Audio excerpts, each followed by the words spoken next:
Good evening. For those of us here in person and online, on behalf of Hauenstein Center for Presidential Studies Director Megan Rydecki, welcome and thank you for joining us this evening. My name is Brent Holmes, and I have the privilege of serving as the Associate Director for the Hauenstein Center. Over the last week and a half, we have watched the campus be energized with excitement as the fall semester has started. Here at the Hauenstein Center, we too are excited to kick off the academic year with our first event.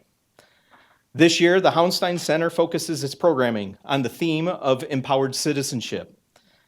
As we journey towards an election year, it is our hope that the empowered citizenship theme brings conversations to the forefront about what it means to be a citizen, the rights and responsibilities it entails, and how we can unite to foster progress and greater understanding for the betterment of our communities and the world.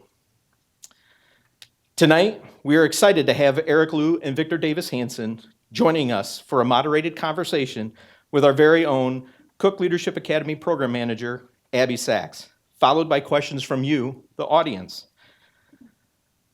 One of my favorite parts of the job is when I get the opportunity to interact with our fellow candidates in the Peter C. Cook Leadership Academy, like those you saw in the video. I now have the privilege to introduce one of those fellow candidates who will share a leadership minute. Brooks Twist is pursuing his master's in accounting after recently graduating from GVSU's Seidman College of Business, focusing on finance and economics. Brooks serves as one of our lead fellows, assisting in the development and facilitation of CLA curriculum. Brooks is interested in helping others succeed in their professional, personal, and spiritual life through his engagement in his accounting firm, his volunteer efforts, and involvement in his church. Please join me in welcoming Brooks to share his leadership minute. Good evening. My name is Brooks Twist, and I'm a Peter C. Cook Leadership Academy Fellow. My leadership journey started with a sense of duty. This moral obligation to serve others was instilled in me at a young age and cultivated as I grew. The general idea was that I would use my individual talents and gifts that make me special to impact the lives of others positively, and that not doing so would be a waste for me and for our society.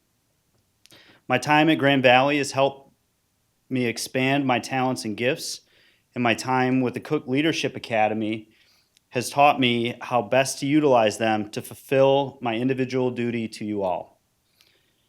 As we think about our country tonight and learn about empowering ourselves and each other to engage as citizens in our democracy, think back on this sense of duty and the commitment we have to each other.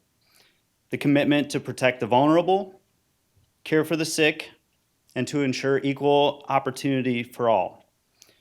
Being engaged and empowered citizens, we have the tools to care for each other and foster a community that we can be proud of. My name is Brooks Twist, and I am a leader. Now, thank you. Now, please join me in welcoming tonight's panelists to the stage. Well, thank you everyone for being here tonight, as Brent said, both in person and virtually. My name is Abby Sachs, and I do have the pleasure of serving as our program manager for the Peter C. Cook Leadership Academy here at the Hauenstein Center at Grand Valley. And I am honored to be joined tonight by two powerhouses in the conversation on citizenship. Dr. Victor Davis Hanson is a scholar of ancient and modern warfare and has been a commentator on contemporary politics for various media outlets for quite some time. He has academic appointments at California State University, Fresno, Hillsdale College, and the Hoover Institution at Stanford University. Dr. Hanson, thanks for being here tonight. Thank you.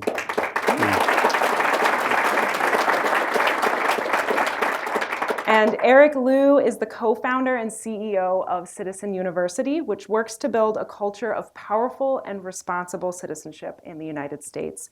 He also served as the executive director of the Citizenship and American Identity program at the Aspen Institute and is joining us virtually from the West Coast. We love technology. Eric, we're happy that you're here tonight.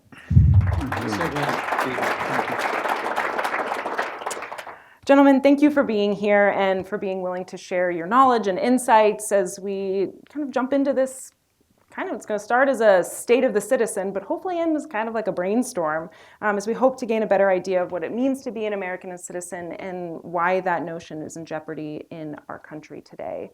So we'll start off with kind of the nuts and bolts. You both have spoken and written extensively on the topic of citizenship, but you approach it from two different intellectual lenses. So in your own words, how would you define what a citizen is? And Victor, I will start with you. Well, it's very rare in history of 2,500 years. It began in Greece. In the first 5,000 years of history, most people were residents, or they were slaves or serfs or subjects of a monarchy. And then the idea of self-governance developed in classical Greece. And with it evolved into Rome, where we get the word citizen from civis in Latin. And the idea was that the citizens were empowered to create their own governance. And that meant that they had particular rights of freedom. They could elect their own they could express themselves freely. They voted for their own leaders. They could remove their own leaders. They decided when and when not to make war. They had a say in the economic system. And there was a delicate balance between what the Romans said was license, too much freedom, and then slavery or autocracy, not enough freedom. And that legacy went pretty much through Europe. We saw it in the Renaissance. It reemerged again after the fall of Rome, and during the Enlightenment it came into full bloom. And then the United States probably had the most radical manifestation of citizenry, because very quickly the United States sort of had this radical democracy in the sense that there was not going to be a parliamentary system, or there was not going to be a monarchy, and that it would always expand. So the promise of equality was always an expansive idea. Equal, first it was males, head of households in the West, and then it became women, and then it became people who had the removal of slavery, but it was always an ongoing concept. And it always expands, and I'll just finish by saying the only warning there is there's a long philosophical tradition, starting with Plato, that the expansion finally becomes chaos. So there has to be some type of limitations on personal choice and freedom, and I think that's the dilemma that we're all having. First of all, let me just say thank you to everybody, Grand Valley, the Hauenstein Center, everybody who's joined tonight, and the flexibility. I wish I could have been there in person, and was intending to, but family circumstances required that I stay here in Seattle, where I am. But I'm so grateful to get to join you all this way. And Abby, I really appreciate your starting with that nuts and bolts question, and I appreciate, Victor, you're setting us with a long lens of history, because it helps us not take for granted what we often do take for granted. Part of Victor's point is that there's something rather exceptional in the long view of history about the very idea of the citizen itself. And I would say there are two different ways, at least, to define the citizen here in the United States. And one, of course, is as a matter of legal status when we talk actually about United States citizenship. And that is a matter of documentation. It is a matter of birthright for those born in the United States, thanks to the 14th Amendment and the Civil War and Reconstruction. And that is a matter that is, of course, highly contested in a lot of our immigration politics right now. This idea that the status conferred by law is something that is bounded, to Victor's point. It includes some, but it excludes some by definition. And what's most interesting about the legal definition of citizenship in the United States is, number one, how relatively recent it is. That for the first century of this country's life, the word citizen appears in the Constitution. The word was used in common parlance, but it was never particularly defined. In Section 1 of the 14th Amendment, all persons born or naturalized in the United States are subject to the jurisdiction thereof, shall be citizens of the United States, spelled out what it took to become one, but it still didn't spell out what it meant to be one. And nowhere else in our Constitution does that particularly directly either. And so that's one kind of rich vein to mine that I'm sure we'll talk more about tonight, just kind of what is the content of our legal definition of citizenship. But there's a companion notion of citizenship, a different conception that I want to articulate as well. And I think the video that you showed at the outset, hearing voices of students and others to kind of express what they think of as the meaning of empowered citizenship, gets at this latter conception, and it gets at the heart of a lot of what we at the organization that I lead, Citizen University, focus on and teach. And that is a conception of citizenship that is not about legal status or documentation status, but is about a deeper, broader ethical sense of being a member of the body, being a contributor to community, being someone who actually shows up for the good of the whole. And in this broader conception of citizenship, I think two things are notable. The first is that there are plenty of people in the United States who have the first kind of citizenship, who are born with the status and born with the papers, but who don't live like citizens in the second sense, who don't show up, who don't serve, who don't think about their obligations, who don't know our history, who don't try to grapple with the arguments that have preceded the arguments that we're having today in the American context, which is part of our responsibility. And conversely, there are plenty of people who lack the papers and the documentation status and yet live like big citizens in this latter sense. They do show up for community. They do have a deep sense of place and community and responsibility to those around them. And so I think the interweaving of these two conceptions is a through line that I'm sure we'll talk about tonight. I'll just close by saying that in our work at Citizen University, we often speak of this notion of citizenship, this latter notion, through a simple equation, which is simply this: power plus character equals citizenship. That to live like a citizen in this broader, more capacious ethical sense, to show up for others, to be a member of the body, to contribute to community, requires both a fluency in power, understanding how things get done, who decides, by what rules, how those rules are changed, how the circle of decision is changed, and you can insert yourself into it. But then to couple that literacy and power with a grounding in civic character, which I would distinguish from just mere individual personal character and personal virtue, but the norms, values, habits, behaviors of being a contributor to community. And what I love about this kind of the way this conversation has been set up is that there's some ways in which what Victor's saying is orthogonal to what I'm saying, that this deeper notion that Victor, you described of the citizen, going back to Greek and Roman times, contains both an element of kind of a status, you either are in or out, but it also contains this deeper ethical sense of how do you actually show up? How do you contribute? How do you actually combine the practice of power with a grounding in character? And in our work at Citizen University, we really try to teach in a variety of ways, both power and character, in ways that kind of animate this broader notion of citizenship.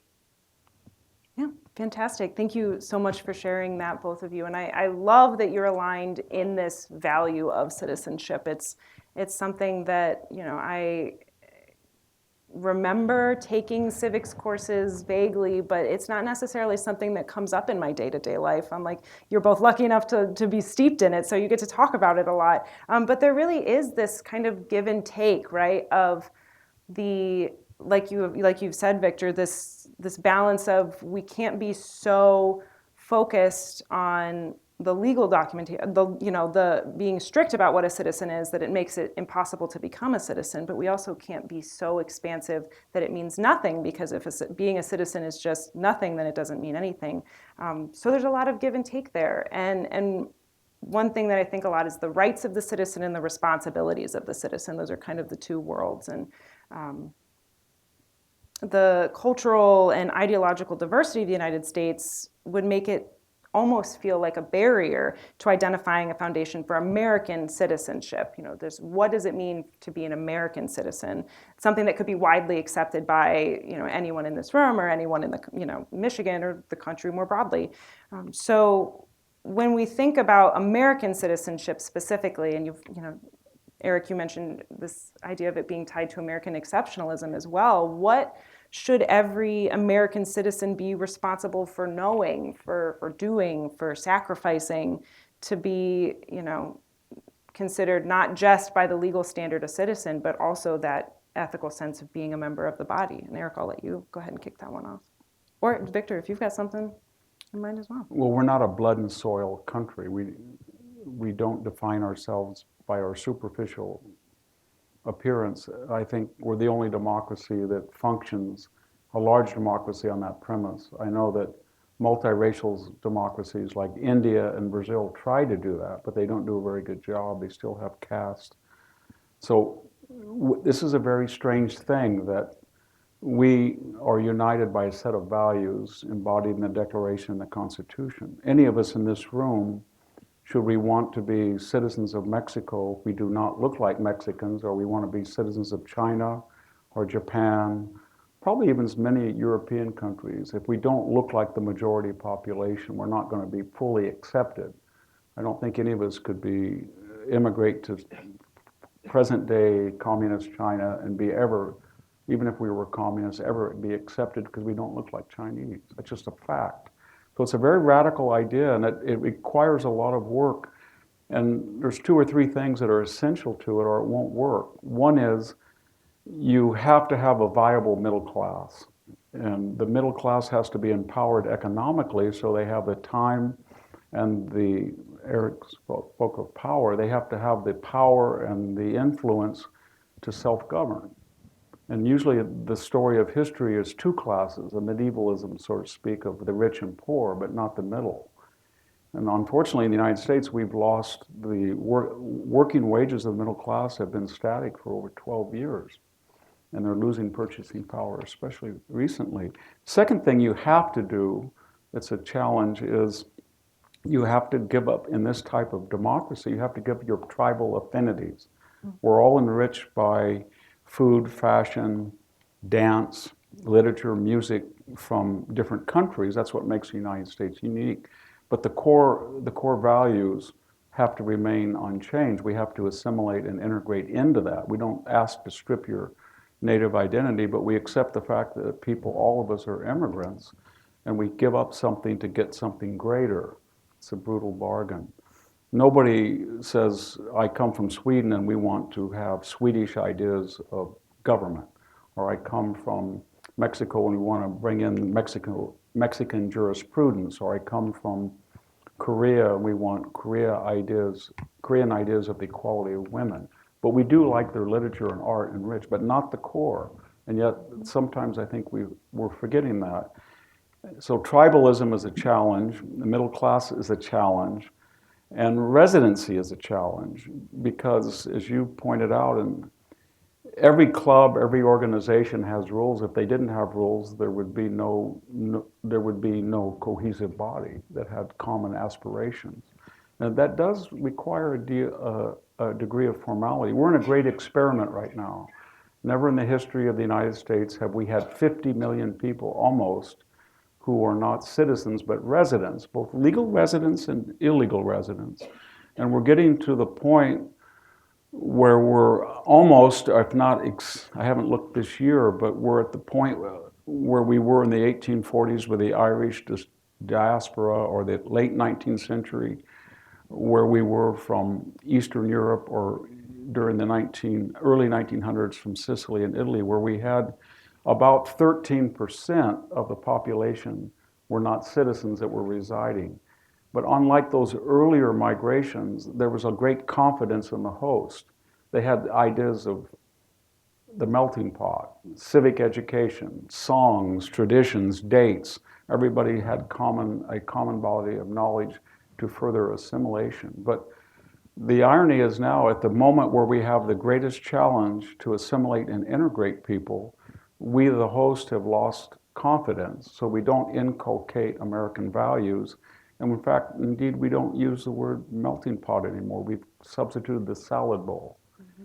But if you look back throughout history, say the 5th century in Rome or the 3rd century in the city-state, anytime you have influxes of people into the body politic of these democratic or constitutional societies and you don't integrate them, and the number of people who are not citizens but residents starts to rise, the system starts to decay at the core because there's no common consensus. Everybody has a different agenda. Everybody has dual loyalties. Everybody is ambiguous about their common bonds of unity, and it doesn't seem to work. And so that's a great challenge we have. And I think all of us support legal, diverse, measured immigration. But when you have 7 million people who have crossed the border in the last 2.5 years, and the host, us, is not making any concentrated effort to require people to come legally, and we're not allowing legal applicants the same opportunities or waiting in line, the system is starting to break down. And we've got to return to a confidence that people want. I'll just finish. Usually this is a one-way street. People go from North Korea to South Korea. They go from East Berlin to West Berlin. They go from south of the border here, unless they're vacationers or something. The point is, when you set up a system of constitutional government that enshrines freedom, and you add to that concoction free market capitalism that creates bounty and prosperity, then you have a system that people who lack those two ingredients want, and the migration goes toward it. And it's the responsibility for that system to work. It has to have a mechanism to bring all of these people who want into this unique system, to bring them on the same page, so they contribute rather than detract or fragment the system. But there's a whole history of German philosophers, the pessimists, Nietzsche or Hegel.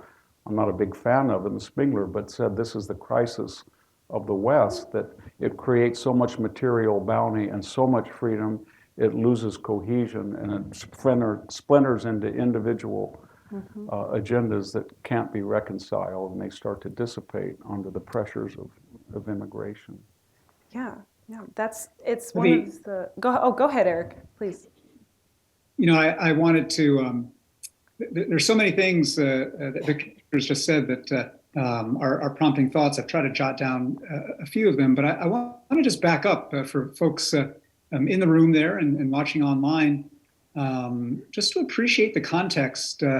It may not have been totally self-evident from the short introduction that we had on stage. It may be more evident from the program that Victor and I share a deep abiding interest in citizenship, a deep love of this country, this exploring and understanding the history of our institutions and so forth. And I think it's safe to say we come from different ideological bents. And I don't know how you vote, Victor, but I think probably we don't vote in lockstep. And I think it's really interesting and important to note that, because there's so much in what Victor was saying that I would agree with. There's a lot that I would kind of dissent from or amend, but I do think it's worth in the first place naming in this time right now, where people who lean left and people who lean right, people who have friends who like the current president, people who have friends who like the prior president, can actually engage each other on ideas. And I just want for people in the room to understand like what we're, the interplay here. So, where I would agree with Victor is, number one, that there is something remarkable. And I'm fine with saying exceptional, though many of my friends on the left chafe at that adjective, about the American experiment. We are not a blood and soil country. We are a country founded upon a creed. And I think our task as Americans is to be able both to figure out how to live out that creed, to embody that creed, to actually deliver upon that creed, and to be grown up enough about it to recognize that we have never yet actually done so. That we live in a country that has high aspirations and ideals encoded in our founding documents, encoded in pieces of what I would call civic scripture, whether that's the Gettysburg Address or the I Have a Dream speech or Susan B. Anthony's speech at her trial for the crime of attempted voting, whatever it might be, these texts that animate our core ideas and that give us life as a country. That's an exceptional thing. And it is an important thing that I often have to remind my friends and colleagues who are left of center, who do want to skip over the United States and look straight to the globe. That no, there's something precious and unique here. that is important and that is worth sustaining to grapple with this creed. But where I challenge my friends who are right of center sometimes is to say that the conversation cannot end there. It cannot be only that we have an exceptional creed. We also have to acknowledge the ways in which we have not only failed to live up to it, but in many ways, by design, kept many people out of the opportunity of living out the creed of liberty and justice for all, of equal justice under law, of freedom and equality, of equal protection under the laws. And that history and that living history, the legacy of ways in which everything from the dispossession of Native Americans to enslavement of Africans to Chinese exclusion, on and on and on, certainly exist in history and civics books that not enough people read.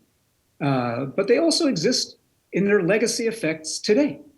And for us to be grown-up citizens in America, big C or small c, means being able to walk and chew gum at the same time, and being able to actually hold simultaneously a certain reverence for our American creed, this what I think of as American civic religion, this thing that is worth investing faith in, these ideas that have been passed down to us, and at the same time recognize that what it means to actually believe in the American creed is to force ourselves to recognize that the challenge is the opportunity, and the opportunity is the challenge, to close the gap between creed and deed every day. That's number one. Number two, I would say, in thinking about this conception of our diversity and the challenges that it creates, of course, any society at any scale, the more difference you have, whether that's visible difference or ideological difference or difference in faith traditions, the more potential there is for entropy, for things to fly apart centrifugally. That is physics and that is human nature. And at the same time, I guess I retain a certain kind of deep civic faith and belief in the possibility of this country. And part of the reason why I do that is two things. Number one, Victor said a couple things here that I would slightly amend. He said that but also slightly agree with. He said that we as Americans couldn't easily go to a host of other countries and just show up and be accepted as citizens if we don't look like them. And China was one of the countries, Victor, you named. I happen, in fact, to be of Chinese descent. I was born in the United States under the 14th Amendment. I had the dumb luck to be born here and became a United States citizen.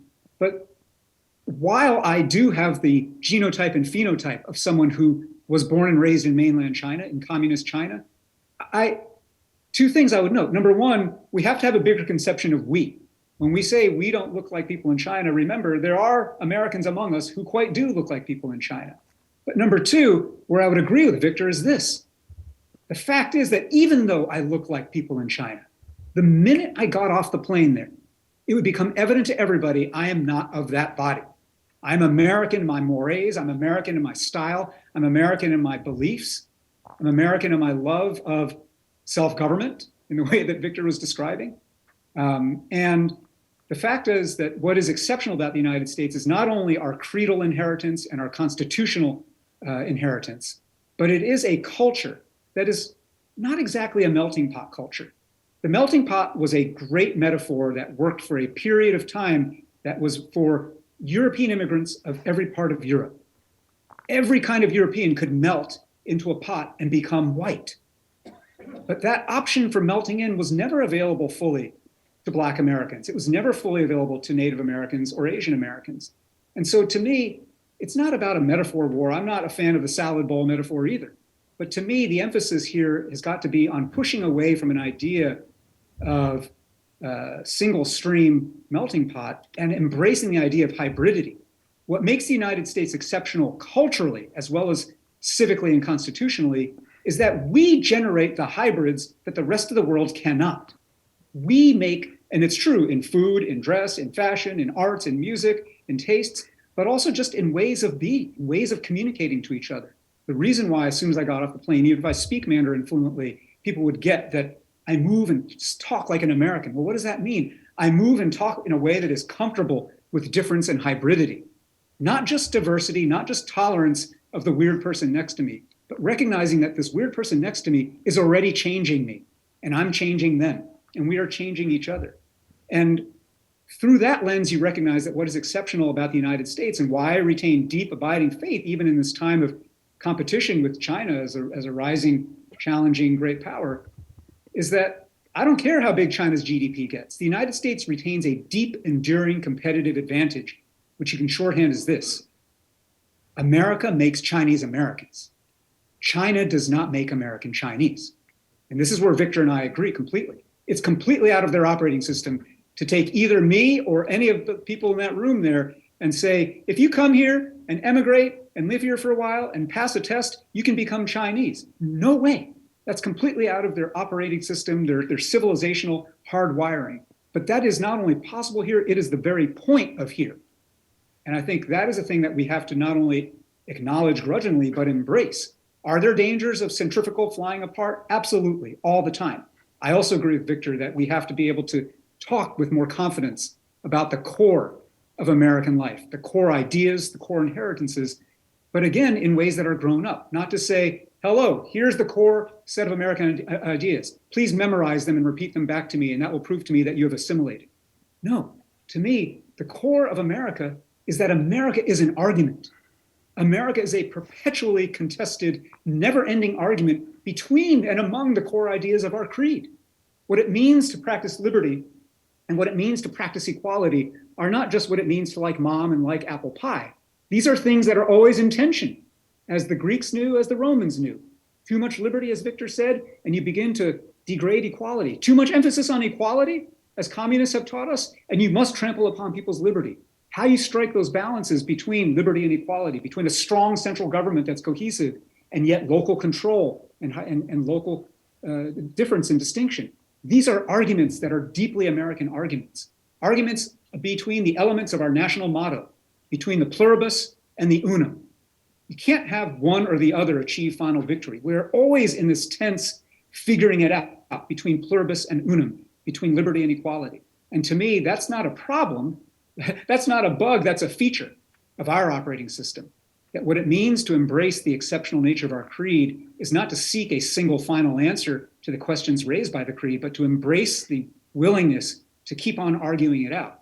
And that's why institutions like the Hauenstein Center are so important right now, because Americans are retreating not only to their ethnic bubbles or to their religious bubbles, but to their ideological bubbles. And they don't want to encounter people who don't think in the pure ways that they think.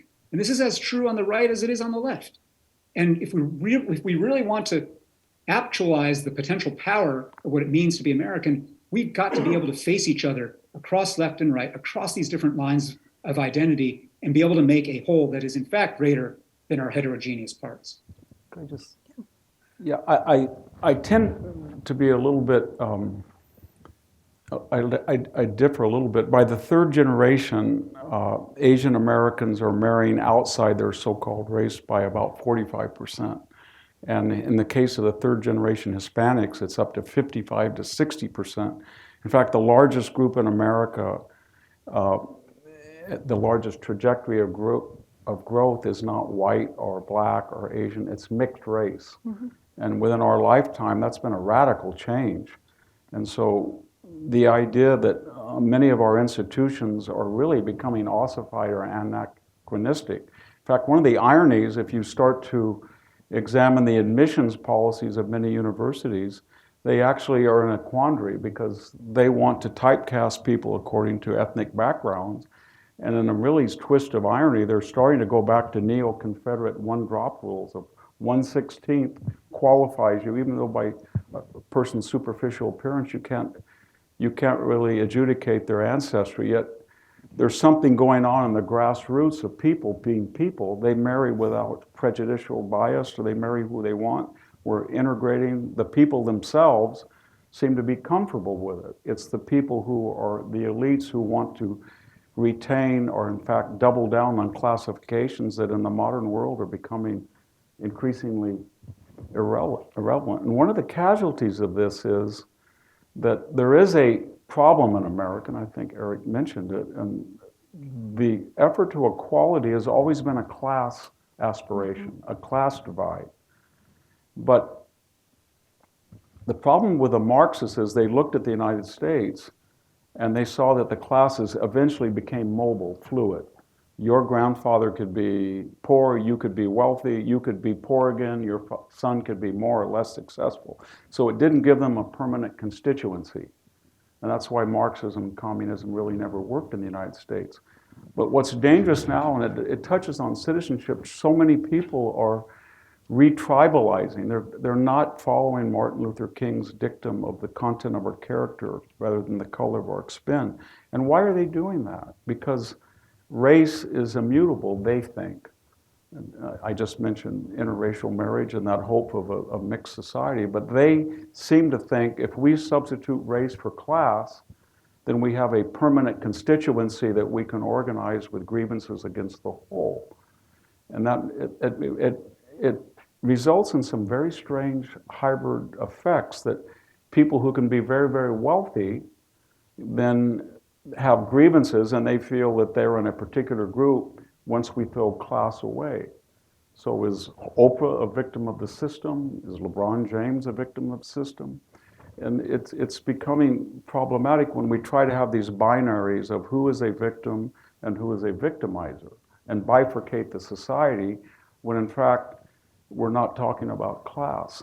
Eric mentioned this list of oppressions and they're all factual, but what's strange about the United States is that the majority population, the majority, not all, there were African slaves and indigenous peoples within the territory of the colonial, but the majority population were Europeans, largely from England. And they created documents, the Declaration and the Constitution, if you would hold them to their documents, and that's pretty much the message of Martin Luther King. He said, I'm not inventing anything, I'm just demanding that you live up to your own foundational documents. But if you did hold them to their foundational documents, and we have, they put themselves out of business. Because soon they incorporated people from Central Europe. Yes, there were prejudice against Germans, etc. And then it was Eastern Europeans. And then it was people from Asia. And there were terrible prejudices, but that's true of every majority population. But what was unique about this majority population was they created a system in which they would no longer be singular or unique. And I don't know any other system, maybe somebody else does, in which that happened. And so it happened to such a degree that if you look today and you ask what group in the United States has the highest suicide rate, and has the lowest growth in life expectancy, in fact, is shrinking life expectancy, it's the white working class. How could that be in a society that was founded by whites? And the answer is that this is a very competitive society. And when you have immigration and people come in and they have equal opportunity, it's a great thing. And nobody gets a free pass. And so if a particular white working class has problems, we don't say, well, you're the direct descendants of the founders. You get privilege. We use that term white privilege and white rage and white supremacy, but when we actually look at the statistics, the pathological class that we're dealing with is East Palestine, Ohio. We have the highest suicide rate, the lowest life expectancy growth is declining, and most of the 100,000 deaths from fentanyl fall disproportionately in that group. So when we fixate on this race, and we forget class, we end up with these anomalies that a Bakersfield, California forklift driver who's never had anybody in his family go to college, who's dealing with all sorts of drug issues, opportunity for employment without an education, he's suddenly, by the virtue of his skin color, considered privileged. When we use that collective white, does that mean every white person? And do we really want to get to a society where we start, and this is pretty recent, where we start using these collectives, that everybody is an anonymous collective, and we don't take any account into what's really going on in the United States, which is individuals are bifurcating from their tribe, and they're intermarrying, and they're dynamic, and there are class differences, but those class differences transcend race. So if we really want to empower citizenship, what we should be doing is saying the greatest threat to citizenship is the decline of a middle class, because if you don't have a middle class who is empowered, economically sufficient, they're not going to be able to leverage the wealthy, and they're not going to be recipients of largesse from the government on the poor. And yet we're not talking about middle class, we're not talking about class, we're fixated on race that's no longer necessarily, as it has been in the past, an accurate barometer of privilege or not privilege. So we're way Can I behind just jump the in, Abby, and times. say we are again in violent agreement on one point here, which is the necessity, if we're going to have a functioning, sustainable, self-governing democratic republic, especially a multiracial one, the necessity of a robust middle class. I think Victor is right on that, and I think that is one of the interesting things about the politics of our times right now, where you have, it's becoming on some, at least economic issues, less of a left-right spectrum, in some ways in which that spectrum is beginning to bend into a circle. You have some people who would identify in some ways as, part of the populist right, now trading ideas and agreeing with folks you might identify with as the part of the populist left. And where they are kind of finding consensus is on different ways to address the decline of the American middle class. Now, there too, we can have lots of arguments about the right way to do that. In my life as a private citizen here in Seattle, where I live, I was very active as one of the catalysts behind our fight for $15 minimum wage here, which became one of the dominoes that led many more such dominoes to fall in the United States in the years before the pandemic.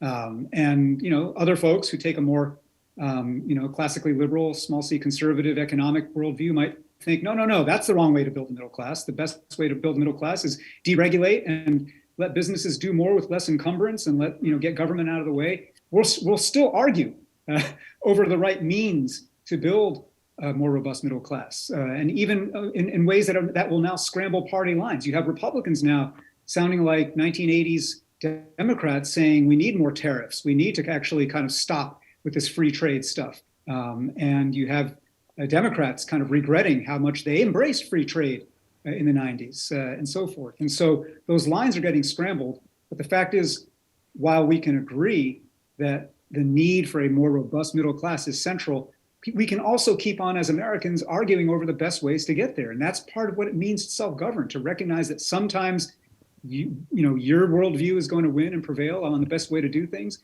And sometimes the other person's worldview is going to prevail. But I think that central goal right now of creating the material conditions so that people have not just the time and not just the kind of influence, but simply the self-conception that middle-class existence affords us to be able to participate in the everyday work of civic life and democratic self-government.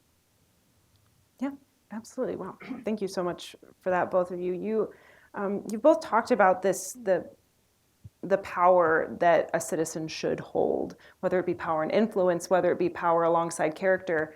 And with the struggles of the middle class, with the barriers to finding that security, I'm just curious to know for both of you, what does it look like to have that power? What would it look like for our country to have power in the hands of its citizens?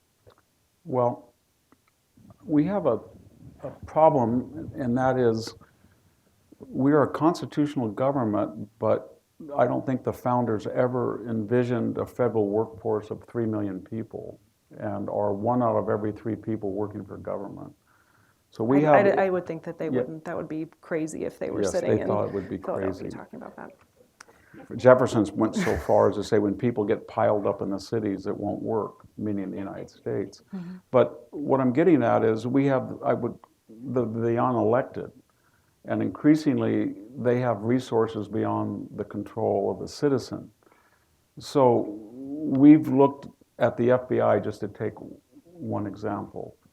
The last 4 directors of the FBI, and I'm a big supporter of the FBI, but Robert Mueller, for example, testified under oath that he had no idea what the Steele dossier or Fusion GPS, those were the twin catalysts that made his appointment. James Comey testified 245 times under oath that he couldn't remember. Andrew McCabe lied 4 times to a federal investigator. I won't get into Chris Wray, but That's just an example. If you have the head of the CIA, and he was in both administrations, this is not a left or right. In fact, I think Republicans are as critical as the Democrats used to be of the FBI. They've kind of flipped positions.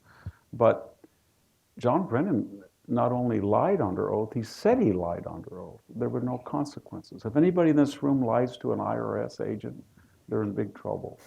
James Clapper lied under oath, and he was caught on it. He said, I gave the least untruthful answer. I won't get into Anthony Fauci, but my point is that you can't have a system where you have a permanent administrative class that is not subject to adjudication and oversight. And it's so big and it's so powerful in the IRS, the DOJ, the EPA. I'll just give you one last example. The EPA passed a law in the 90s called the Inland Waterways Act. Actually, it was during the Obama administration. And the intent was that water that travels, navigational water, should not be polluted. And the government had a right to cross state lines and test it. Nobody in their right mind ever thought it applied to a low spot on a farmer's property. The EPA interpret that. They go into private property after a rain, there's low spot, they say that's an inland waterway, we have the right to enter your property and test the nitrogen content to see if you're using too much fertilizer. If the farmer says, but that's not the intent of the law, he butts up against the fact that the permanent state is judge, jury, and executioner. He has to come up with the legal sources to challenge that in court. And before he even gets to court, the administrator is the judge within the EPA to rule against him. And I could replicate that in every division of government. That's just the federal government.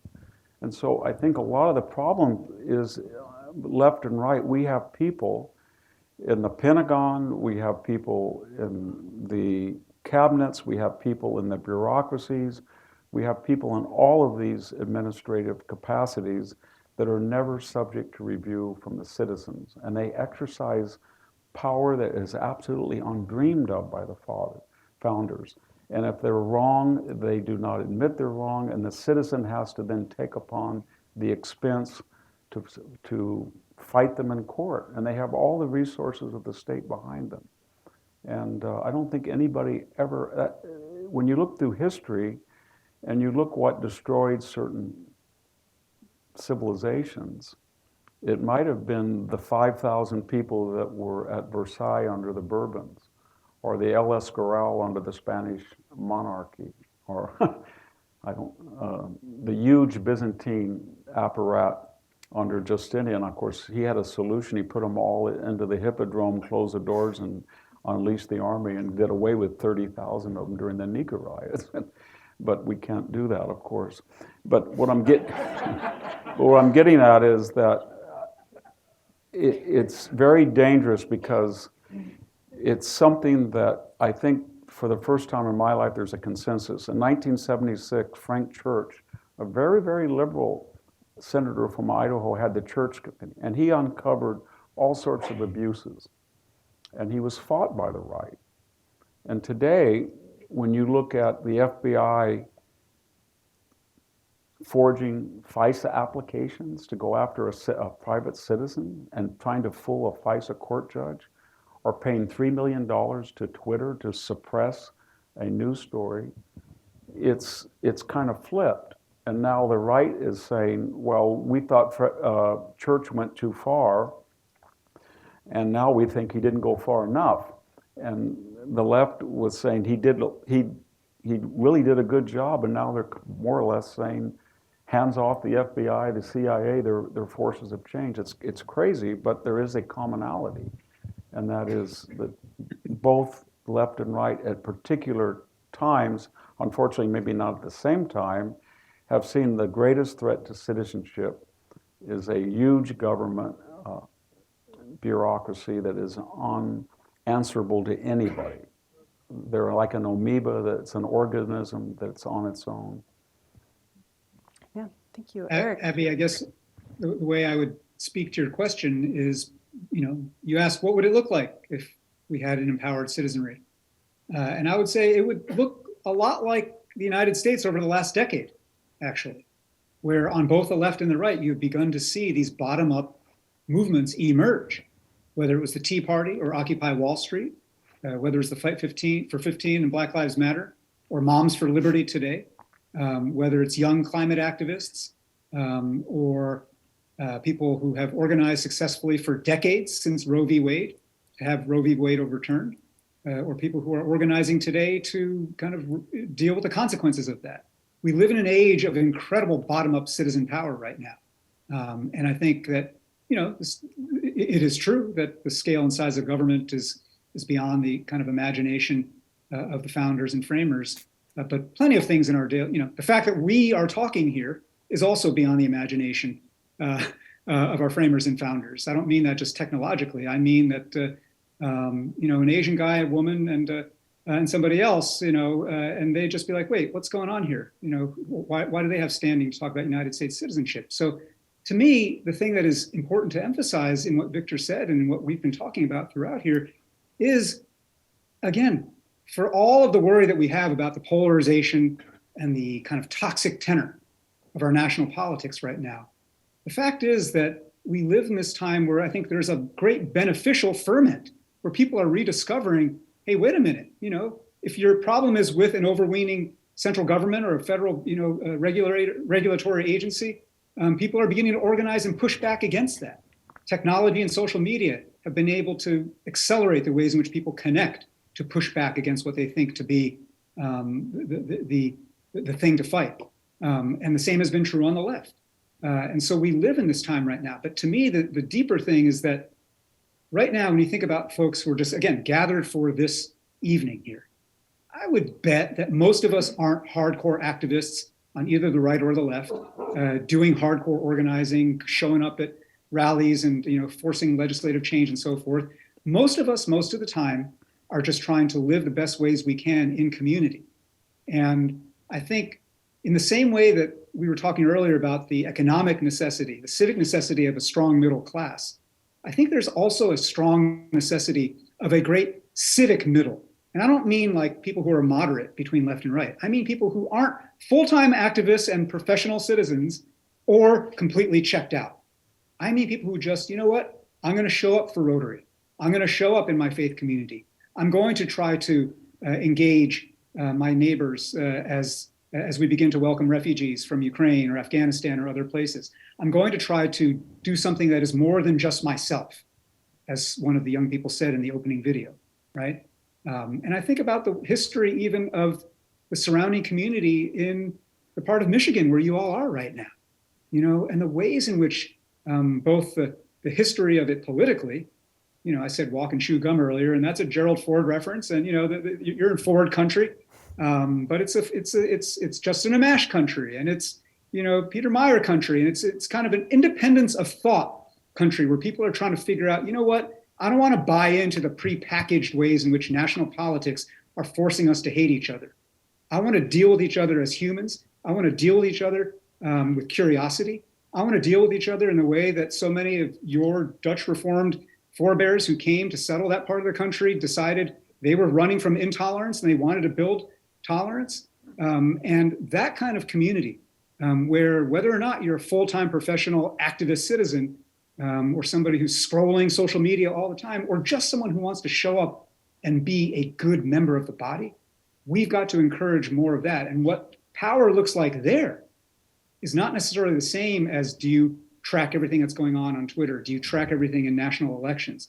Power for the everyday American is about just asking the central question of all civic life and civic power, which is this: who decides? Who decides? So if you just bring it back to the scale of your school's curriculum, you bring it back to the question of who decided on, when this highway should be built and not that highway, who decided on why these subsidies for these farmers got cut and not for those farmers.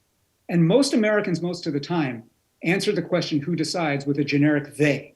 I can't believe they decided to do that. I can't believe they decided to do this. And part of that, yes, as Victor says, is because government has become a very, mass, distant, anonymous force that gets reduced to a they. But part of it also is the result of our willful illiteracy. Because at the end of the day, there is no they. There are only many permutations of a we. And if you peel the onion and ask yourself, well, who is the body in Michigan? Who is the body in this county of Michigan? Who is the body at this part? And again, I don't agree with a lot of what's happening, for instance, with the Moms for Liberty organizers that are going around the country, but they have practiced this playbook. They have asked who decides. They have gone to school board meetings. They have figured out where to apply pressure, and they are effective, just like people on the left have been over the last decade on other issues. And so to me right now, if we can democratize an understanding of democracy, democratize the everyday practice of power so that it's not just about capital P power politics of, who's impeached and who's fighting the impeachment and so on and so forth, but just how do we govern ourselves where we live? That I think is what it would look like for us to succeed in building a more powerful citizenry.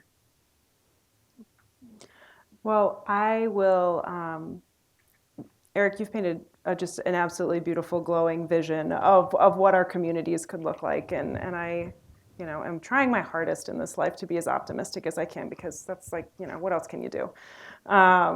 So I will ask you both one more question, then we will open it up to the audience. Those of you joining us virtually, please feel free to put any questions into the Q&A function on Zoom. And those of you in the audience, we'll have folks coming around with microphones. I would ask that you wait until a microphone is in front of you. Otherwise, our dear guest, Eric, will not be able to hear you. But my last question for both of you is, what would you have to say to these folks in the audience who want to be engaged in that civic middle, who want to feel the power of what it means to be a citizen, to be able to affect change, to make policy changes, and to feel like they're engaged with the process of what's going on in the country as a whole?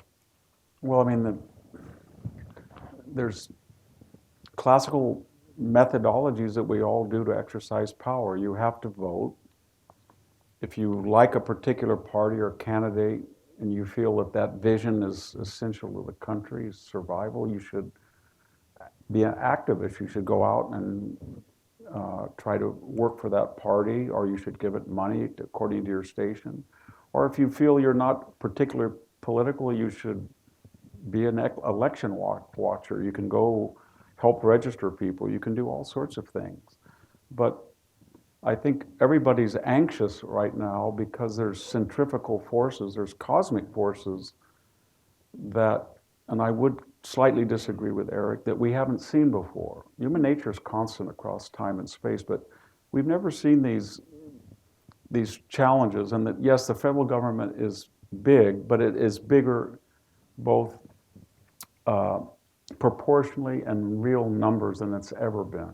And I don't think the people are quite prepared for that the government is so powerful, and especially when it partners with large corporations to censor and to collaborate to deny free speech. There's another thing that we haven't talked about, but we are in a 8 billion person globally connected world. And there is always this idea of going back to the Greeks of cosmopolitanism. That's just a fancy word for cosmos, a city-state of the world, rather than an individual sovereign nation. And what we're seeing, and I think it's going to be increasingly evident as the world gets more and more connected technologically, economically, environmentally, we're going to see more and more efforts at something like the Davos Initiative. We're going to see the Paris climate change. We're going to see what happened with the EU and the pushback against it.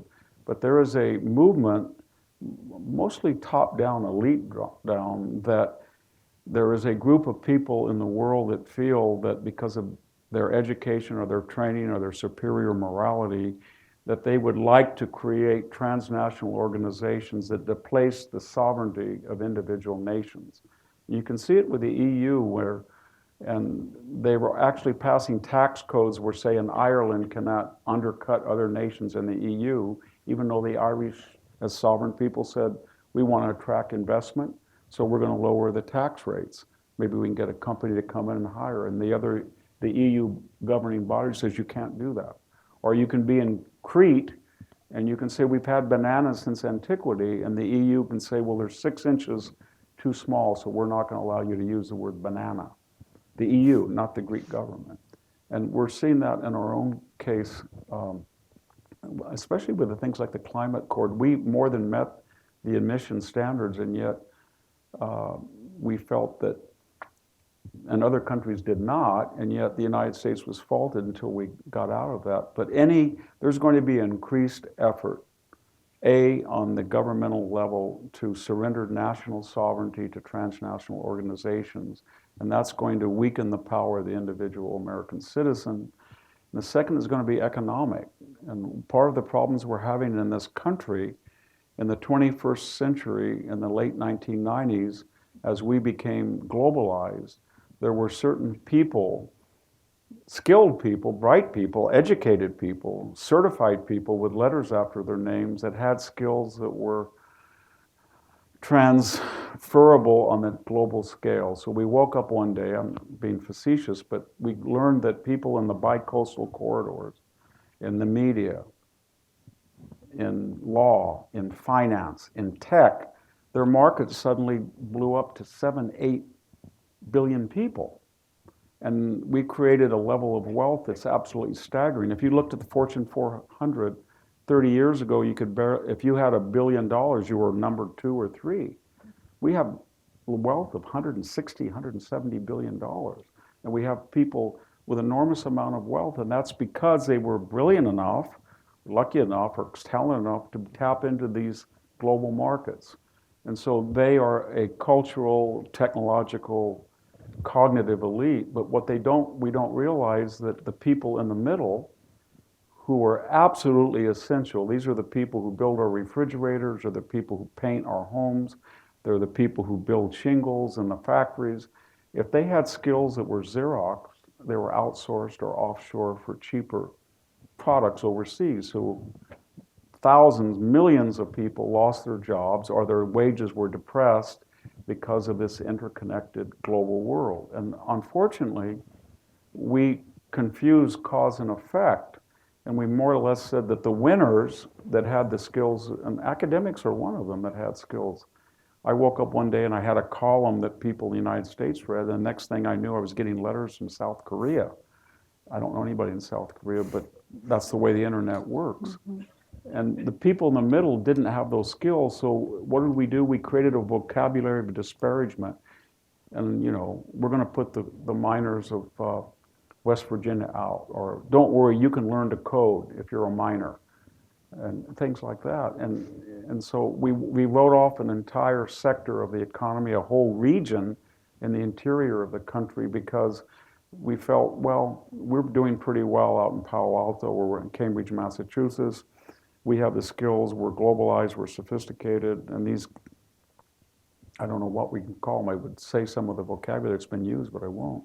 And they were the losers in the globalized market. And that's going to increase unless the United States starts to, look to protect their own sovereignty, because it's a unique country, and it doesn't function the way Europe does, or Japan does, or China, and to allow people from other countries to adjudicate our future is very dangerous. And second, our economic future really depends, we have to be competitive, we can't be protectionist, but we have to protect people from outsourcing, offshoring, undercutting, dumping, currency manipulation, patent infringement, copyright, and we're not doing that. We're not symmetrical, and we're not protecting our own people. Yeah, thank you. Eric? Abby, you asked, what can we who are gathered here tonight do, right? I think that was the essence of your question. I would give a very short answer, which is join a club, join anything. Remember the Ben Franklin little woodcut he made during the Revolutionary era, join or die. Join or die was not just a slogan about union during the Revolution. It's a way of life. The crisis that we are going through right now is not only an economic and material one, it is a spiritual crisis. The Surgeon General of the United States has talked about it as a loneliness epidemic. People are socially isolated. People, for many of the reasons that Victor was describing, all of these economic tectonic shifts, displacing people, making some people wholesale, defined by the culture as less than, not worth it. And all of these things have fed into this crisis of isolation, which of course is twinned with the crisis of opioids and so on and so forth. And that loneliness and that isolation are so powerfully contagious, and they are one of the greatest enemies of democracy. When we are isolated, we are manipulable. When we are lonely, we are movable by fear. When we are cut off from one another, we will dehumanize one another. And so making a simple recommitment to join stuff, join a club, join a group. It doesn't have to be a civic group. It can be a neighborhood group, a gardening group, a book club, whatever, right? Joining, rebuilding that muscle of association. When Tocqueville came to the early United States in the 1830s, the secret sauce he found was not only the lack of an heritable aristocracy, it was the fact that we had this kind of unbelievably thick, rich, overflowing ecosystem of organizations and associations, people just joining and forming clubs over and over again and starting them up. And that was true not only among people who had power and privilege and caste advantage then, everybody. The abolition movement was powered by people forming clubs. Every social justice movement in the United States has been formed by people remembering how to build that muscle of joining with others. And the social isolation that we have today, because of technology, because of social media, because of mistrust of one another, because we've all gotten kind of just far flung from one another, is one of the greatest dangers. And I just want to close by actually extending an invitation. I've hardly talked about our work at Citizen University tonight. We've been more on the plane of ideas, but we're a nonprofit that works all around the United States, though we're headquartered here in Seattle. And one of our core programs is something I want to invite folks to. It's called Civic Saturday. And Civic Saturday you can think of essentially as a civic analog to a faith gathering. Now, it's not church, it's not synagogue or anything else, but on purpose, it has the arc and the flow and the structure of a faith gathering on the very idea that we've been talking about this whole evening, that faith in our democracy is not a matter of technocratic, bureaucratic, oh, I trust, this government agency, but rather belief in a set of ideas and creeds. And that belief cannot be hectored into being. You cannot be told, you should believe harder in liberty and equality. You should believe more in America. If there's a reason why people are disillusioned with America, then we've got to invite them into a space and into a room to say, let's talk about what it is that we've lost faith in. Let's talk about how we actually make these ideas less abstract and bring them back to bear in our part of Michigan, bring them back to bear here in my state of Washington. How do we actually live out these ideas at a human scale? And so Civic Saturday, we bring people together. We sing American songs together. There are readings of texts that I was describing earlier as civic scripture. People form up into circles afterwards to really talk about how they convert this kind of inspiration and provocation into action in their communities, how they will join with each other to clean up that park, to serve this community. Maybe, yes, to get involved in this political campaign, but it's not just about politics. And they're happening all over the United States, in small rural towns, in big cities, red and blue places, you name it.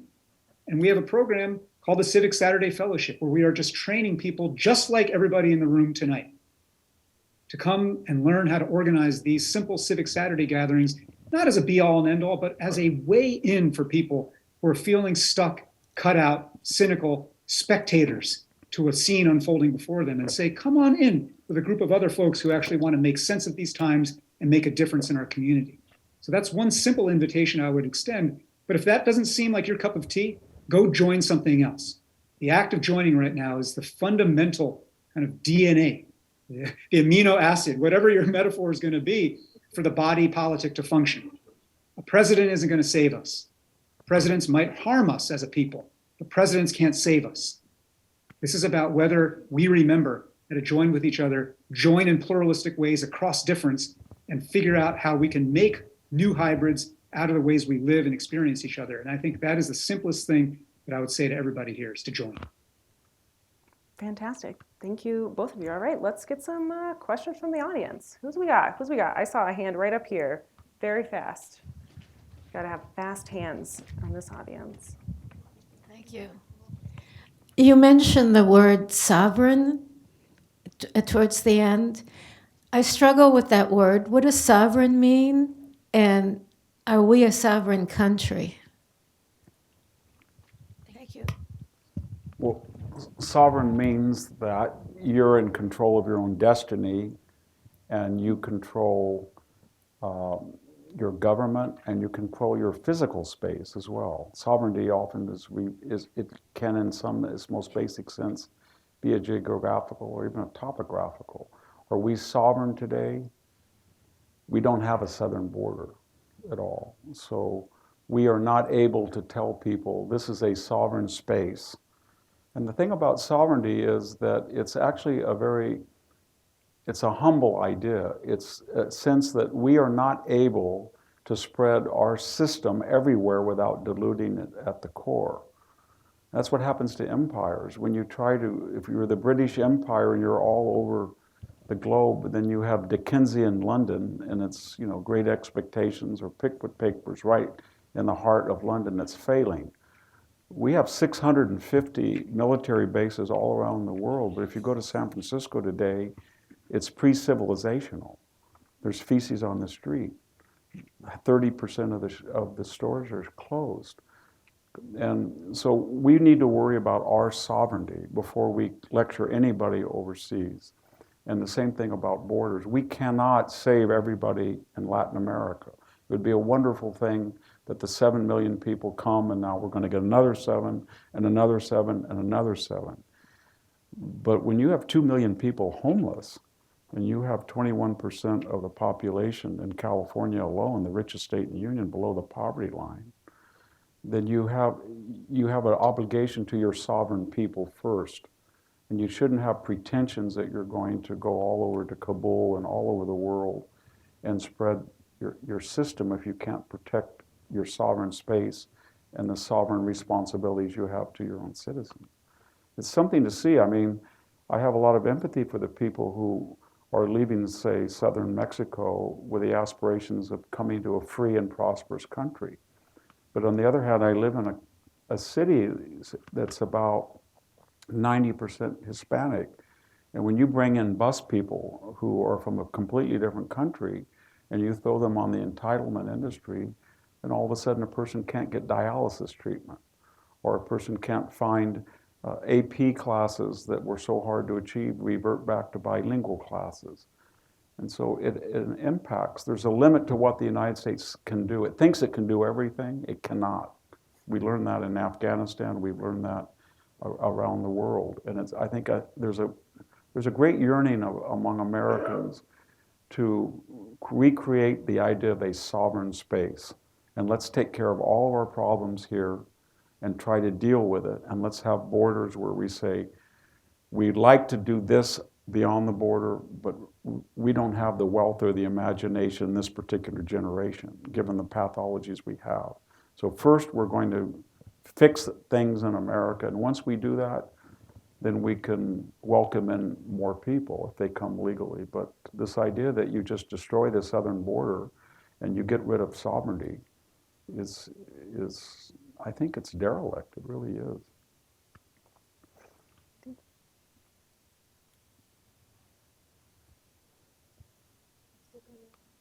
Eric, do you have anything to add to that before we move on? I think in the interest of bringing some more questions in, I'm not going to add anything. All right. Thank you both so much for coming tonight. I'd like to say, first of all, it's great to see a fellow farmer on the stage. Spent half my year on my 4th generation family farm, and then I come back to civilization and join you all here. So it's great to be back, first of all.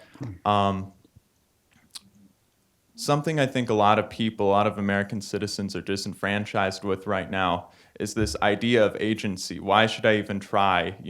These problems are so monumental. How can I, just this one citizen in this pool of millions, and now, we think about billions with the internet connecting the entire world together, how can I have an impact? And in my own journey, I found that localism seems to be the answer, and you both kind of gravitated around this concept of localism, and it's important to American civic life. So I just wanted you to elaborate a little more on that. What role do you think localism plays in revitalizing the American citizen, especially in these disenfranchised younger generations of people? Thank you. Thank you. I love this question, and I think it's another one of these areas where you're seeing in our times interesting intersections between left and right. People remembering all of a sudden, in the age of the internet, in the age of the global commons, so to speak, that place matters. Place still matters most. That the local, where you have a texture of human relationship, where everybody knows your name, where there's some history, and even as newcomers come in, you can deal with them in a way that is about human scale and about human relationship. I think the local matters.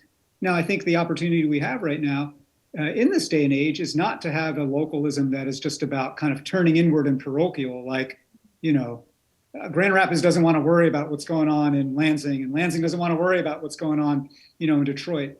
But to think about the ways in which, yes, we can and must be more rooted in place. And when I said join, I didn't mean join an internet club, right? I meant join something that is in your town, in your city, on your block, in your precinct. But what we have the opportunity to do now is what I call networked localism, right? Learn from what people in other local places around the country are doing to revitalize that sense of human scale citizenship. It is vast and disempowering. The question that you said, I didn't catch the name of the person who asked the question, but the question that you began with, which is, what's the point? Things are so vast. I feel so insignificant right now on any issue, even an issue I care about. If I care about, the size of our federal government, or about climate change, or about this, like, what can I do? And yes, as Victor said, vote, organize, advocate, change the frame of the conversation. Yes, but what you can also do is do things as a citizen of your place, and understanding all the stuff that I was saying earlier. Practice power and cultivate character in your place. I'm not a farmer, but I want to name the fact that one of my earlier books is called The Gardens of Democracy. And that title is not just a poetic metaphor. It is an argument. It is an argument against the background assumption that we have in American life, that everything should be understood through the lens of the machine, that our economy is a great gears and cogs machine, that politics is just, and government is just a big mechanistic system, and that machines, they got to be tweaked by engineers and elites, like Victor's saying, but they'll run themselves pretty much. And I think anybody with common sense, but especially a farmer at any scale, knows that actually every one of those things that I said, an economy, a neighborhood, a family, a church, a community, these things are not perpetual motion machines that self-regulate and run themselves. These things are living ecosystems. They are gardens, and gardens require gardeners to weed, to seed, to feed. And every place where we live is a garden of democracy potentially. And we're either letting it go to seed and letting it kind of get run riot with noxious weeds, or we're actually doing the work of tending, seeding, and feeding. And you can take that metaphor very literally in how you contribute to community. And for some of us, it will all be about leading. And I want to do the cleanup work. I want to help the people get off the streets. I want to not just step over the person who's homeless, but actually figure out a way to address this crisis. Some of us might be focused on the side that's about feeding and tending that garden. But whatever it may be, to think about this in something that you literally can get your hands on and arms around where you live. That notion of localism is central. And if we network that localism, then what you do in your community, in your small town, there's an organization, a national organization called Rural Assembly, who's kind of trying to, we have all these great legacy institutions like the YMCA, like American Legion, so forth, VFW, that the current rising generation has no connection to. And they have literally great physical infrastructure everywhere in our communities, Rotaries, Elks. And it's time for our generation to literally step into these spaces and re-inhabit them and reanimate them. And through those institutions, grounded on a human scale at the local level, practice democracy as gardeners. Yep, Victor. Well, I would just make a short commentary that we're also in a great experience because the founders, as I said, were 95% farmers, so they inculcated in their founding documents certain rural values. And if you read essays that Jefferson wrote, he was very pessimistic about this system working with a highly urbanized industrial population. I think he wasn't completely right, but 99% of the people are not farmers now. There's only 1% is actively farming. This is a great experience that a system that was crafted by 95% rural farmers is now been inherited by 99% who aren't farmers. And a lot of the idea of personal responsibility, individual initiative, economic autonomy came from farming. And the system reflects that. And that's why I think we put I think we put a really high premium on liberty, which is is different than freedom. Liberty is the individual ability to be free within a urbanized or a system, whereas freedom, it's not a Latin word, it's a German word, and it just means the natural freedom one enjoys because of demography. You're out there in the middle. Native Americans had freedom, but they didn't have liberty.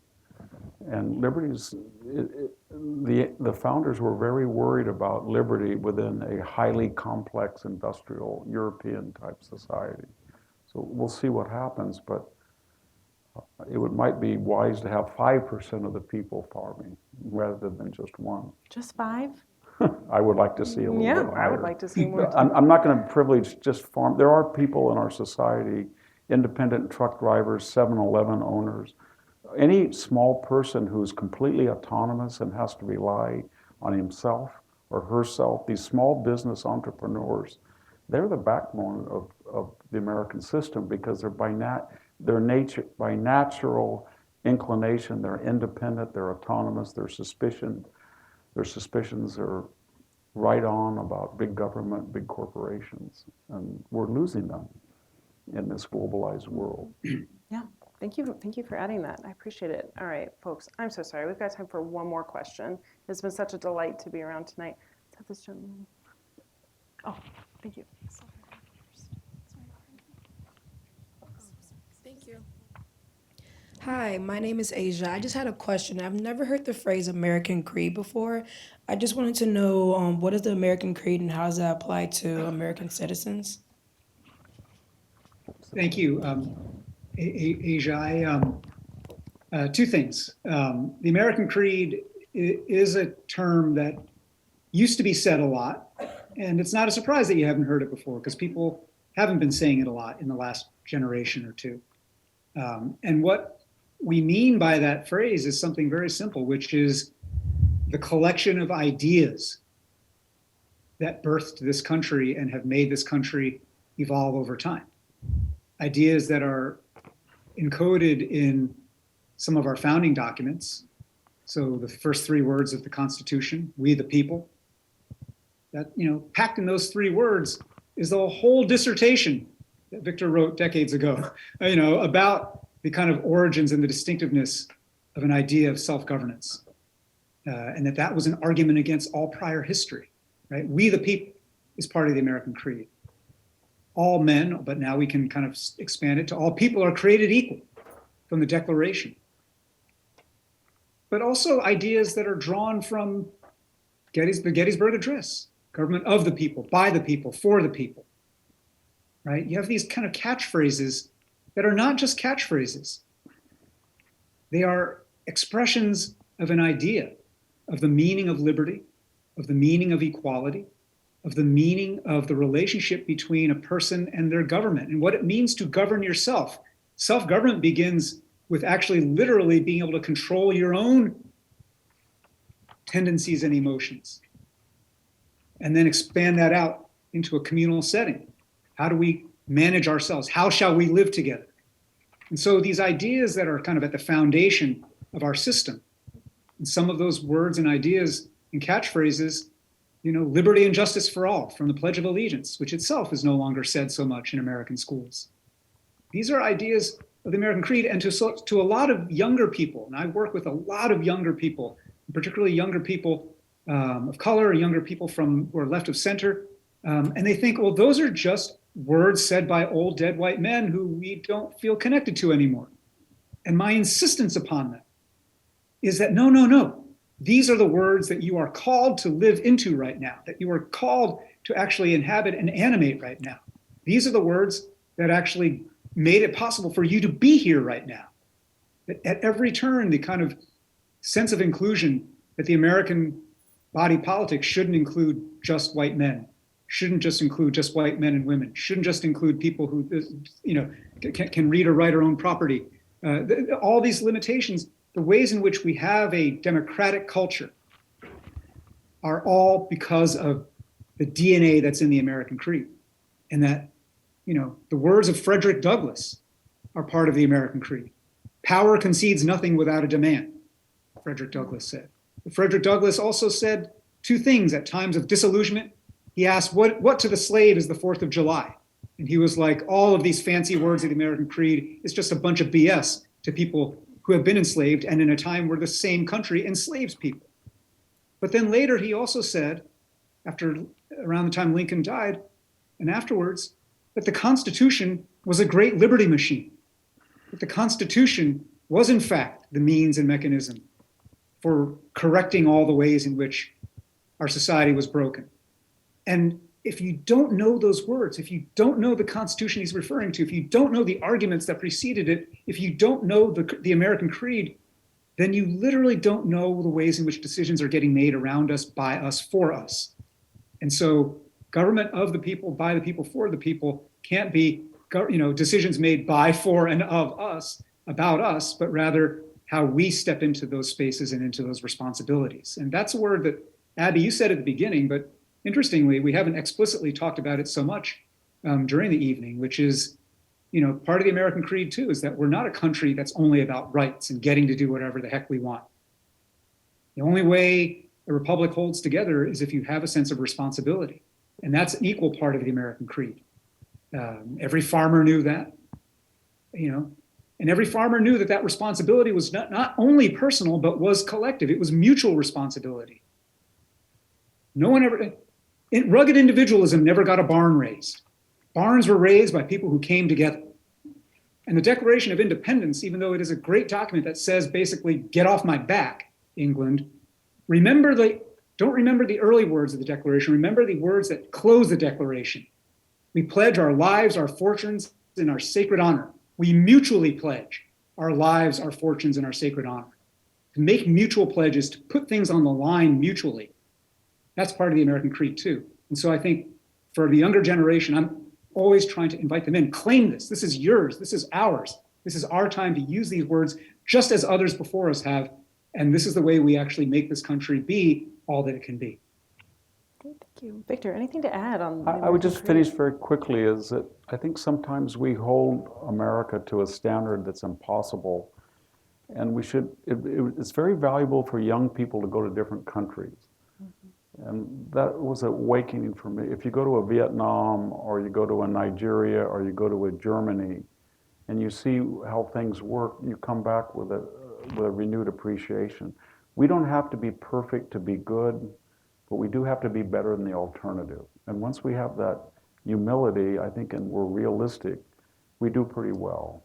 And we shouldn't hold ourselves up to be perfect, and then when we don't achieve it, say we're no good. We're a very good country. We're better than the alternative, and that's good enough in this life. Yeah, thank you. Thank you. Thank you. See you. Victor, it's great to be with you. Abby, thank you. Great to be with everyone. Thank you, obviously not just to our speakers, but to those of you who chose to engage in this really important conversation tonight. If you are leaving tonight and you're like, man, they didn't even talk enough about immigration, and I wanted them to talk about more. Great news. We have a whole academic year of programming around this idea of empowered citizenship coming up for you guys. We have an immigration program planned for January. We have a program on this idea of global citizenship and cosmopolitanism planned for October. If you want to join a book club, like Eric said, our Open Minds book club is currently reading How to Educate a Citizen by E.D. Hirsch, and you are all welcome to join in that conversation as well. I also want to say that what we do would not be possible without the support of our donors.